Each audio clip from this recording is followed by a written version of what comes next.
प्रधानमंत्री नरेंद्र मोदी ने ग्रामीण भारत के लिए डिजिटल प्रौद्योगिकी अपनाकर राजमार्गों का निर्माण करने और ग्रामीण क्षेत्रों की जरूरत के अनुरूप वित्तीय समावेशन कर उत्पादों को तैयार करने के महत्व पर जोर दिया है। वृद्धि और आकांक्षी अर्थव्यवस्था के लिए वित्त पोषण विषय पर बजट प्रस्तावों पर आयोजित वेबिनार को संबोधित करते हुए श्री मोदी ने कहा कि महामारी के बाद देश की अर्थव्यवस्था रफ्तार पकड़ रही है, जो सरकार के बुनियादी सिद्धांतों और सुधारों को दर्शाती है। उन्होंने कहा कि इस वर्ष के बजट में विकास को गति देने के लिए अनेक कदम उठाए गए हैं।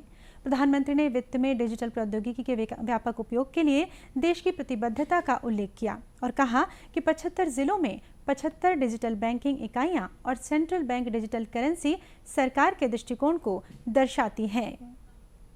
इस बार के बजट में सरकार ने तेज ग्रोथ के इस मोमेंटम को जारी रखने के लिए अनेक कदम उठाए हैं। फॉरेन कैपिटल फ्लोज को प्रोत्साहित करके इंफ्रास्ट्रक्चर इन्वेस्टमेंट पर टैक्स कम करके NIIF, गिफ्ट सिटी और नए DFI जैसे संस्थान बनाकर हमने फाइनेंशियल और इकोनॉमिक ग्रोथ को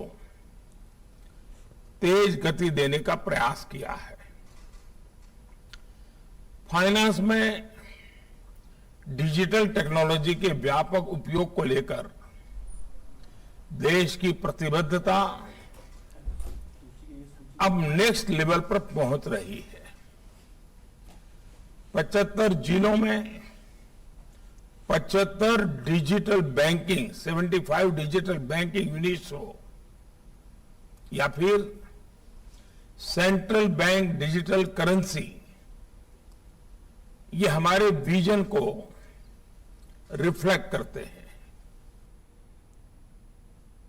श्री मोदी ने यह भी कहा कि भारत ने वर्ष 2070 तक कार्बन उत्सर्जन को पूरी तरह से खत्म करने का लक्ष्य रखा है और इस दिशा में काम करने के लिए पर्यावरण अनुकूल परियोजनाओं में तेजी लाना जरूरी है।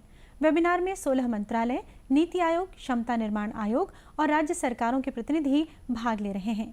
5 सत्रों में बुनियादी ढांचा विकास के लिए वित्त पोषण, अधिक रोजगार क्षमता वाले वित्तीय क्षेत्र और अवसंरचना के लिए सहयोग सहित अनेक विषयों पर विचार विमर्श होगा।